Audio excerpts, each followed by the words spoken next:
नमस्कार, म टेकनारायण भट्टराई। मेरो बारेमा तपाईहरूले सुन्नु पनि भएको होला, म पैसा कमाउन मन्त्री भएको मान्छे होइन, केही गर्न मन्त्री भएको मान्छे हो। म जिम्मेवारीबाट भाग्ने मान्छे पनि होइन, जे बोल्छु त्यो गर्ने मान्छे हो। बुझ्नुभयो कि नै? त्यसैले यी युवा भाइहरूबाट असुलेको रकम, त्यो पैसा तुरुन्तै फिर्ता गर्नुस्। कोरिया जाने यी युवा भाइहरू मध्ये कसैले यदि गुनासो गर्यो र एयरपोर्टमा कुनै बाधा भयो भने मैले तपाईलाई समातेर थुनिदिन्छु। म यो भाइहरू उड्ने बेलामा एयरपोर्टमै आउँछु, कुनै गडबडी नहोस्। बोल्दै गरेका मन्त्री एकाएक रोकिन्छन् किनकि तालीको आवाज चर्को गरी आउँछ अगाडिबाट। यो कुनै काल्पनिक दृश्य वर्णन होइन, न त यो नाटकको दृश्यको कुरा हो, न यो फिल्मको कुरा हो। साँच्चीकै एक मन्त्रीको रियल डायलग डेलिभरी हो यो। पहिले दृश्य अंश हेरौँ र विषय प्रवेश गरौँला कृपया। मेरो लक्ष्य भनेको मेरो बारेमा तपाईहरुले सुन्नु पनि भयो होला। कस्तो मन्त्री भनेको म पैसा कमाउनु मन्त्री भएको मन्त्री होइन, केही गर्न मन्त्री भएको मन्त्री हो। त्यसकारणले गर्दाखेरि मैले तपाईलाई स्पष्ट जोसँग 7 दिनको पैसा लिनु भएको छ, सबको राम्रो मुखले हो भने सबको फिर्ता गर्नुहोस्। अब तपाईलाई मर्का पर्यो होला, कसले एग्रिमेन्ट गर्यो उसँग माग्नु, यो भाइ बहिनीहरुसँग माग्ने। भाइहरुले अहिलेसम्म जति टेन्सन लिनुभयो, जति टचर लिनुभयो, त्यसको लागि सरी।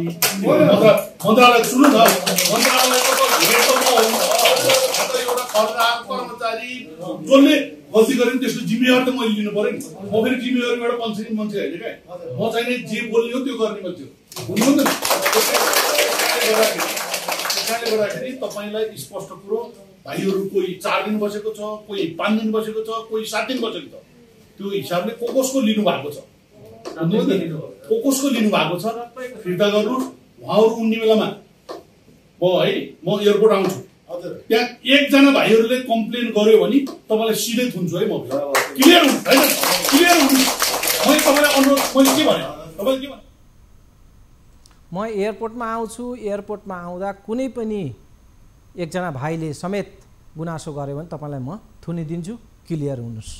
सुनिहाल्यौँ, मन्त्री भन्छन् मेरो मन्त्रालयको तर्फबाट आई एम सरी पनि, मन्त्रीले क्षमा पनि माग्छन्। त्यहाँ तपाईहरूले नपाउनु पर्ने दुःख कष्ट पाइसक्नु भएको छ, अब म आएको छु, मैले थप कष्ट नहुने स्थिति होस् भनेर तपाईहरूलाई उडाउन स्वयं एयरपोर्टमा म आउनेछु। मन्त्रीले युवाहरूलाई आश्वासन दिए अनुसार नै पछि एयरपोर्टमा पनि पुग्छन् र झन्डै 100 जना नेपाली युवाहरूलाई कोरियाका लागि आज बिदाई गर्छन् केही समय अगाडि।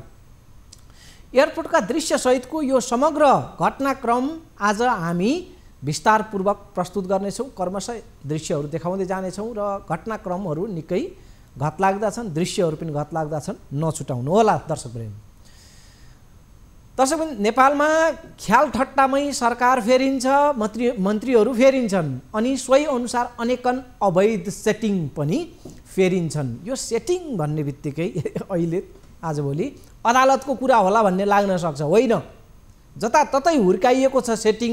राजनीतिक पहुँच र सत्ताको आडमा खडा भएका कतिपय सेटिङ सरकार र मन्त्री फेरिएपछि पुरानो भरङ्ग भएर भत्कन्छन् र नयाँ सेटिङ खडा हुन्छन्।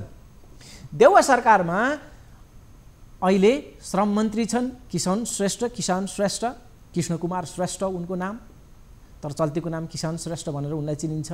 अस्ति वैदेशिक रोजगार कार्यालय ताहाचलमा छड्के हानेर उनी चर्चामा आएका थिए, अस्ति भर्खरको कुरा। आज उनले काठमाडौँ एयरपोर्टमा रहेको एउटा होटेलमा स्टिङ अपरेसन गरेका छन् मन्त्रीले, अर्थात् होटेलमा छापा हानेका छन् श्रम मन्त्री किसान श्रेष्ठले। त्यसै क्रमका ती अघिका हाम्रा दृश्यहरू थिए। हो, श्रम मन्त्री किसान श्रेष्ठले वैदेशिक रोजगारीमा जरो गाडेर रहेका व्यथिति र पुराना सेटिङ भत्काउने श्रृङ्खला अहिले चलाएका छन्। वैदेशिक रोजगारीका नाममा हुँदै आएको चर्को ठगी धन्दा कम गर्न यी नयाँ श्रम मन्त्रीले पछिल्ला दिनमा सक्रियता देखाएका छन्। पुराना सेटिङ भत्काएर नयाँ मन्त्रीले आफ्नै फेरि नयाँ सेटिङ खडा गरे भने उनको लेखाजोखा पनि हामीले गरौँला, त्यसको पनि हामी बाँकी राख्ने त छैनौँ। त्यही प्रकारले त्यसको हिसाब किताब, त्यसको रिपोर्टिङ होला। तर हामीले अहिले चाहिँ सुनिहाल्यौँ उनले भनेका छन् मलाई कमाउनु छैन, पैसा कमाउन म मन्त्री भएको पनि होइन, काम गर्न म मन्त्री भएको हो, जे बोल्छु म त्यो गर्छु। यसै गरी मन्त्री एक्सनमै उत्रिए र बदलावमा पछि फेरि अर्को कुनै धन्दा आफैले फेरि चलाएनन् अथवा उनका आसेपासेहरूले चलाएनन्, त्यो चलाएको सुन्नु नपरोस्। तर अहिले जे गर्दैछन् त्यसबाट श्रम मन्त्री किसान श्रेष्ठले प्रशंसा अहिले बटुलिरहेका छन्। दर्शकबिन भएछ के भने अब घटनाक्रममा लागौँ। हिजो मङ्गलबार राति श्रम रोजगार तथा सामाजिक सुरक्षा मन्त्री किसान श्रेष्ठलाई एउटा फोन आयो। एयरपोर्टको बाल्टिक होटलमा कोरिया उड्नका लागि होटल क्वारेन्टिनको नाममा राखिएका 82 जना नेपाली श्रमिक युवाहरूलाई कर काप र धम्की दिएर पैसा असुलिएको छ। त्यो होटलमा बन्दक जस्तो बनाएर थुनेर त्यहाँ हुलेर होटलमा हुलेर हिजै राति मन्त्री त्यो होटलमा पुग्न सम्भव भएन। आज बुधबार बिहानै मन्त्री श्रेष्ठ त्यो होटलमा पुगे। मन्त्रीलाई पीडित युवाहरूले आफ्नो मर्का र गुनासोहरू त्यहाँ पोखे।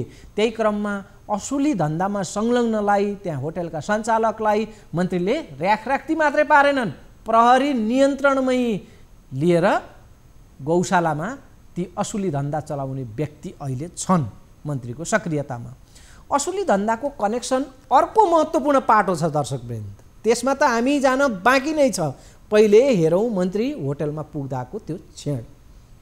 तपाईले 2200 रुपैयाँ प्याकेज भन्नुभएको छ।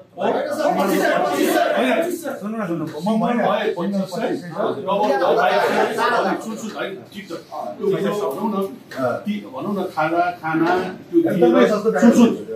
त्यो कुरो मेरो मात्र कुरो सुन्नु छ होइन, मेरो कुरो मान्नुहुन्न। मैले फेरि मैले जानेछु क्या कुरो हुँदैन। त्यस कारणले मेरो भनाइ के हुँदा जो भाइ बहिनीहरू जति दिन बसेको छ सुन्नुहोस् है, यहाँ जति दिन बसेको छ 2200 र 2500, अब यो अरू पछिलाई म पछि कुरा गर्छु। यो कुरो त मलाई जानकारी भएन त, मन्त्री भन्ने बित्तिकै सबैको थाहा हुँदैन भाइ। मेरो लक्ष्य भनेको मेरो बारेमा तपाईँहरूले सुन्नु पनि भयो होला, कस्तो लक्ष्य भनेको म पैसा कमाउनु मन्त्री भएको मन्त्री, केही गर्न मन्त्री भएको मन्त्री। दृश्य अझै बाँकी छ, सिलसिलेवार हिसाबले हामी अगाडि बढ्छौँ क्रमशः। अब यो असुली धन्दाको केही अन्तर्यमा जाउँ। यसको पृष्ठभूमि केलाउन छुट्यो भने यो हावाको फोका जस्तो यो क्षणभङ्गुर विषय हुनेछ। त्यसैले अलि गहिराइमा चिरफार जरुरी छ। पात्रमा भन्दा प्रवृत्तिमा र घटनामा भन्दा अन्तर्यमा जानु अनिवार्य छ। दर्शकबिन भयो के भने एउटा मन्त्रीका पालामा बिछ्याइएको असुली र ठगी धन्दाको जालो अर्को मन्त्रीको पालामा अहिले आएर भत्काइएको छ। ओली सरकारका मन्त्रीका पालामा थापेको पासो देउबा सरकारका मन्त्रीले अहिले भत्ताभुङ्ग पारिदिएका हुन्। यो अन्तर्यमा जाँदा त्यो देखिन्छ। यो भने यो मन्त्री पछि मन्त्री फेरिदा पछि यस्ता घटनाक्रम हुने यो चाहिँ नयाँ भने होइन। यसअघि पनि पुराना सेटिङ भत्काउने नयाँ खडा गर्ने क्रम चल्दै आएको छ।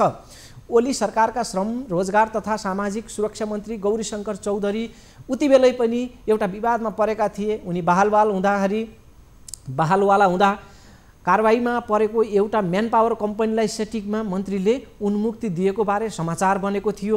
वैदेशिक रोजगार विभागले 6 महिनाका लागि कारोबार रोक्का गरेको कम्पनीलाई मन्त्री चौधरीले कारबाही फुकुवा गरिदिएका थिए। यो त भयो पुरानो कुरा।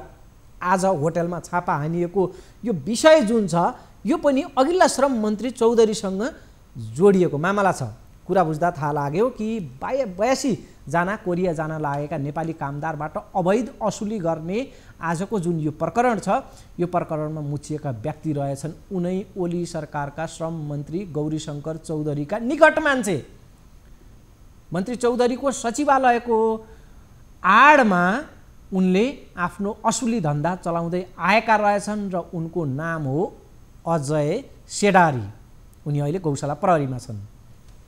बहालवाला मन्त्री श्रेष्ठको सचिवालयका अनुसार सेडारी यस अघिका श्रम रोजगार तथा सामाजिक सुरक्षा मन्त्री गौरीशङ्कर चौधरीको सचिवालयमा कार्यरत हुँ भन्दै मन्त्रीको नाम बेच्थे। यस अगाडि पनि चौधरी मन्त्री रहँदा यी सेडारी भेटिने मुख्य अड्डा नै श्रम मन्त्रालय थियो। तर आज हामीले श्रम मन्त्रालय र अघिल्ला मन्त्री चौधरीको सचिवालयबाट पुष्टि गर्दा सेडारीले त्यो बेला मन्त्रीको सचिवालयमा आधिकारिक नियुक्ति लिएको भने लिएका थिएनन्। तर मन्त्री चौधरीसँग उनी निकै हिमचिममा थिए। यस अर्थमा उनको यो असुली धन्दा अघिल्लो सरकार र मन्त्रीका पालादेखि निरन्तर चलिरहेको थियो। मन्त्रीको अगाडिका मन्त्री श्रम मन्त्रीको उनले नाम लिएर म त्यहाँ उनको सचिवालयको मान्छे हुँ भन्थे। सरकार फेरियो, मन्त्री फेरिए, तैपनि धन्दा चाहिँ अहिलेसम्म जारी नै थियो। आज उही धन्दाले उनलाई फन्दामा पारेको छ। रोचक त अझ के छ भने अहिले कोरियामा जाने युवाहरूलाई ठगेको आरोप लागेका यिनै व्यक्ति अजय सिरारीले यसअघि कोरियामा रोजगारी खुलाउनुपर्छ भन्दै अभियान त्यो आन्दोलन चलाएका थिए। उनैले आज 82 जना युवालाई आफ्नो सेटिङमा होटलमा हुलेर पैसा असुलेका हुन् र मन्त्रीको छापामा उनी आज परे। अजय सिरारीले क्वारेन्टिनमा यदि नबस्ने हो भने तिमीहरूको फ्लाइट नै क्यान्सल गरिदिन्छु भनेर कोरिया उड्ने प्रक्रियामा रहेका युवाहरूलाई 3 होटलमा उनले बसाएका थिए र धम्क्याउँदै आएका थिए, असुली गर्दै आएका थिए। अवैध रकम असुलीको त्यो ठगी कसरी हुँदो रहेछ भने यसको पनि एउटा व्याख्या गर्नै पर्ने विषय छ। होटल क्वारेन्टिन नामको प्याकेजमा 7 दिन बसेको बिल भरपाई र कागजात चाहिने सरकारी नियम रहेछ। 7 दिन होटल क्वारेन्टिनको नियम हेर्नुहोस् है, यो त भयो सरकारले बिछ्याएको नियमको जाल हो। 7 दिन होटल क्वारेन्टिन बस्नुपर्ने, यही नियमलाई टेकेर बिचौलिया दलाल र मन्त्रीकै मान्छेले चलाउँदै आएका रहेछन् यसअगाडि असुली धन्दा आजसम्म। हेर्नुहोस् है कसरी भइरहेको छ सेटिङमा ठगी र अव्यावहारिक सरकारी नियम र कानुनका कारणले कसरी शिकार भइरहेका छन् वैदेशिक रोजगारीमा जाने युवाहरू। यो चाहिँ चर्चाको विषय छ, यसमा अलिकति समीक्षा जरुरी छ। ठगहरूसँग मिल्ने हो र उनीहरूको माग पुरा गर्ने हो भने होटलमा 7 दिन क्वारेन्टिन बस्नै पर्दैन भौतिक रूपमा, त्यो बाध्यता छैन। यदि सेटिङमा चल्ने हो भने होटल बस्दै नबसे पनि कागजात रेडी हुन्छ। तर बिचौलियालाई यदि खुसी पार्न सकिएन भने काठमाडौँमै घर हुनेले पनि अनिवार्य एक साता होटल क्वारेन्टिन बस्नुपर्ने उनीहरूले बाध्य पार्छन्। होटल बसेको 7 दिने रेकर्ड देखाउनै पर्ने सरकारी नियम सोझा नेपाली लुट्ने अस्त्र बनेको छ। बाध्यता छ 7 दिन बसेको नक्कली बिल भरपाईका कागजहरू देखाउनै पर्ने। कागजात त नक्कली, तर नगद चाहिँ फेरि सक्कली चाहियो, खन्ती गनेरै बुझाउनु पर्छ। नगद चाहिँ 5 दिन बसेका हुन् वा 3 दिन बसेका हुन्, पैसा 7 दिनको तिर्नुपर्ने, नत्र कोरिया उड्न नपाइने। पैसा तिर्ने भए तिर, होइन भने तेरो उडान रोकिदिन्छु भनेर धम्क्याउँछ बिचौलियाले। ऊ आज मन्त्रीकै फेला परेको छ। यसरी हेरौँ, म चाहिँ नि जे बोल्ने हो त्यो गर्ने मान्छे हो। राम्रो मुखले हो भने सबको फिर्ता गर्नुहोस्। अब तपाईँलाई मर्का पर्यो होला, कसले एग्रिमेन्ट गर्यो उसँग माग्नुहोस्, यो भाइ बहिनीहरूसँग माग्दिनु। भाइहरूको त आज फ्लाइट छ भनौँ न, जानु पर्ने छ, टेन्सनमा जाने कुरो पनि भएन होइन। त्यस कारणले गर्दाखेरि तपाईँहरूको समस्या भाइहरूको नर्मल्ली भाइले भनेपछि जम्मै कुरा मैले बुझेँ। यसलाई के कस्तो भयो भन्दाखेरि मलाई थाहा भएन भाइहरू, भाइहरूले अहिलेसम्म जति टेन्सन लिनुभयो, जति टचर लिनुभयो त्यसको लागि सरी। मन्त्रालय सुन्नु न, मन्त्रालयको त भेटमा आउनु। दर्शकबिन, कोरोना कालपछि स्थिति निकै फेरिएको छ। ठग्ने, लुट्ने, असुली गर्ने बहानाहरू पनि कोरोना कालपछि निकै फेरिएका छन्। होटल क्वारेन्टिनदेखि PCR रिपोर्ट लगायतका अनेकन बहानामा नेपाली युवाहरूलाई लुट्ने यो क्रम लामै समयदेखि चल्दै आएको थियो। कोरियाको मात्रै होइन, अन्य देशमा जाने नेपाली युवाहरू पनि यही र यस्तै प्रकारले जालमा परेर ठगिँदै आएका छन्। मन्त्री फेरिएको कारणले अहिले आएर बल्ल यो सेटिङको भेद खुल्यो र सेडारी प्रहरीको नियन्त्रणमा आएका छन्। सेडारी जस्ता अरू थुप्रै यी र यस्तै धन्दामा नेपाली युवाहरू ठग्ने प्रक्रियामा संलग्न छन्। गिरोह नै ठगी र असुली धन्दामा सक्रिय छ। नेपाली धेरै युवाहरू त्यसको पीडामा छन्। श्रम मन्त्रीले एयरपोर्ट पुगेर युवाहरूलाई बिदाई गरेको दृश्य सामग्री पनि छ, त्यो पनि हेर्न लायकको छ। त्योभन्दा पहिले मन्त्रीको होटलमा छापा, त्यही क्रममा पीडित युवाहरूले मन्त्रीलाई सुनाएका गुनासो र मन्त्रीसँग त्यहाँ चलेको अन्तर्क्रियाका झलक र मन्त्रीले असुली धन्दामा संलग्नलाई रकम फिर्ता गर्न दिएको निर्देशन सहितको विस्तृत दृश्य सामग्री अब हामीले हेर्नेछौँ। मन्त्रीको एयरपोर्टको दृश्य अनि युवाहरूसँगको बिदाईका पनि दृश्य हेर्नु अघि हामी रोकिन्छौँ यहाँनिर ब्रेकमा।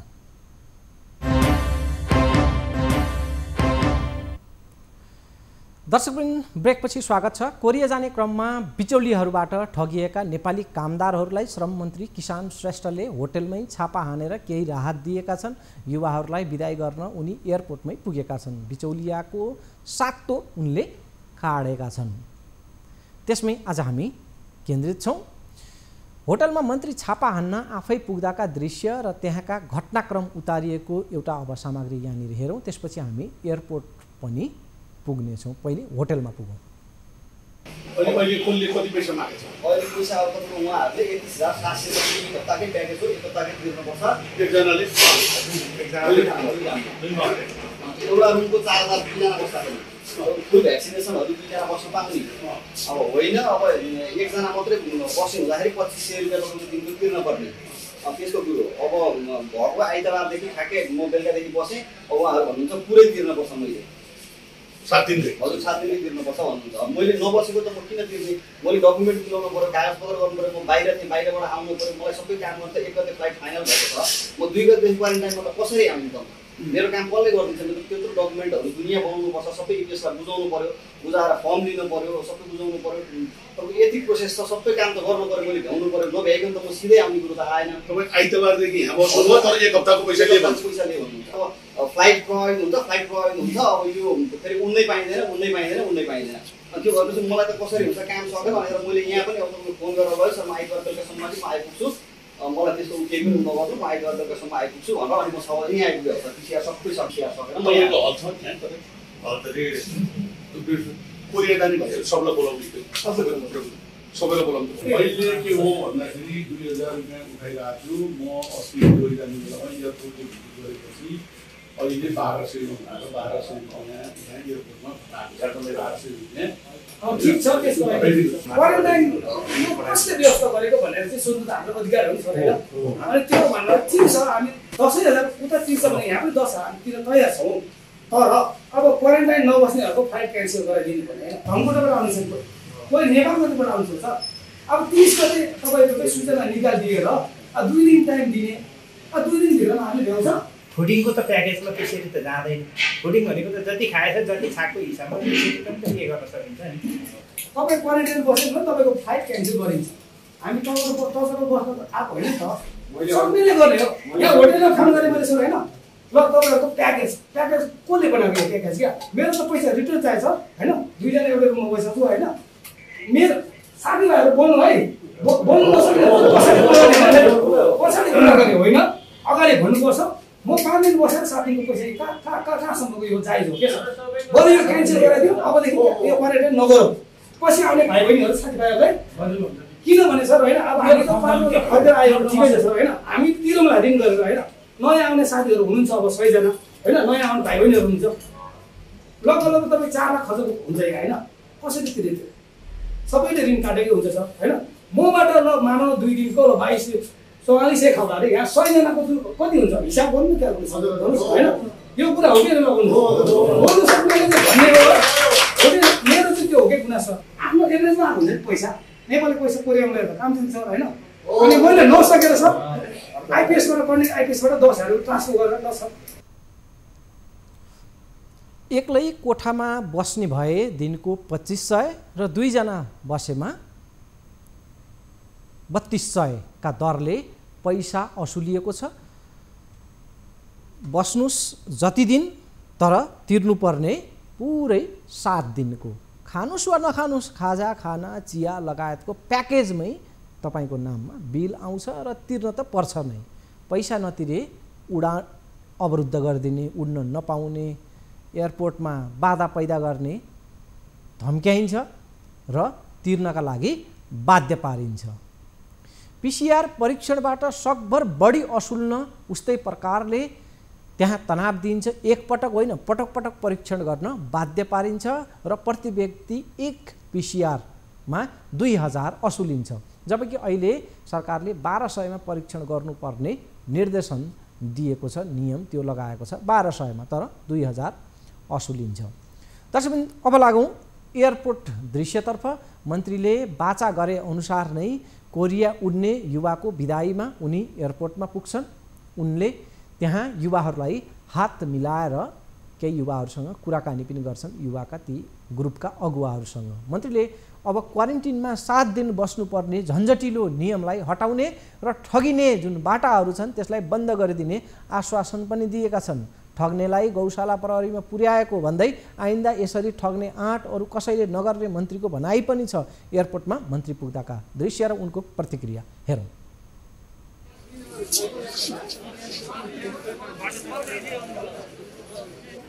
ग्रुप लिडर दुईजना हुनुहुन्छ हैन बोलाउनु ग्रुप लिडर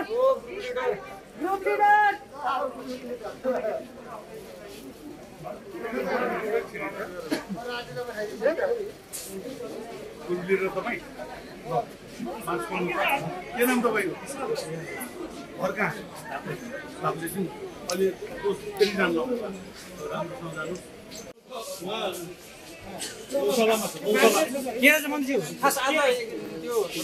सरकार या इपिएस शाखाबाट पनि क्वारेन्टाइनमा बस्नुपर्छ भन्ने कुरो के के अरे पिसिआर गरिसकेपछि चाहिँ सुरक्षित रूपले 48 घण्टा बस्ने भन्ने हामीले सूचना गरेको। त्यसको बिचमा केही दलालीहरू मिसिएर 1 हप्ता क्वारेन्टाइनमा बस्नुपर्छ, 2-3 दिन बसे पनि 1 हप्ताको पैसा तिर्नुपर्छ भनेर नि भाइहरू नै हो। बिहान म आफै होटलमा पुगेर त्यो चाहिँ नै जति दिन बसेको हो त्यति दिनको मात्र पैसा तिरेर आउनु। त्यसलाई के कारबाही हुन्छ होइन, अहिले के अरे उसमा गौशाला प्रहरीमा छ, त्यसलाई चाहिँ नै कानुनी कारबाही गर्नेछु र अब आइन्दा त्यो त्यसरी ठग्ने आँट पनि गर्दैन। दर्शकबिन, श्रम मन्त्री किसान श्रेष्ठ अहिले हाम्रो प्रत्यक्ष सम्पर्कमा हुनुहुन्छ। अस्ति उहाँले ताहचलमा छड्के अनुगमन गर्नुभएको थियो। आज एउटा होटलमा छापा जुन हामीले विस्तृतमा त्यसै विषयमा आज हामीले कार्यक्रम प्रस्तुत गरिरहेका छौँ। मन्त्रीज्यूलाई स्वागत छ। मन्त्रीज्यू धन्यवाद। हजुर मन्त्रीज्यू, पछिल्लो समय यो वैदेशिक रोजगारीमा रहेका व्यथिति विकृति हटाउनका लागि यहाँले एकपछि अर्को पहलहरू लिनुभएको छ, त्यसको चर्चा पनि भइरहेको छ। हामीले त्यसलाई विषय पनि बनाइरहेका छौँ। आजको घटनाक्रम के थियो मन्त्रीज्यू, अनि यो प्रकरणमा संलग्न दोषीलाई के कारबाही हुँदैछ त्यसको बारेमा जानकारी दिनुहोस् न। होइन, आज स्पेसल्ली यो इपिएस अन्तर्गतको कोरिया जाने श्रमिक भाइ बहिनीहरूको चाहिँ नि पिसिआर टेस्ट गरिसकेपछि 48 घण्टा सेपरेटली बस्नुपर्ने भन्न खोजे, त्यसलाई आफू जोगिएर बस्नुपर्ने भन्ने कुरा थियो।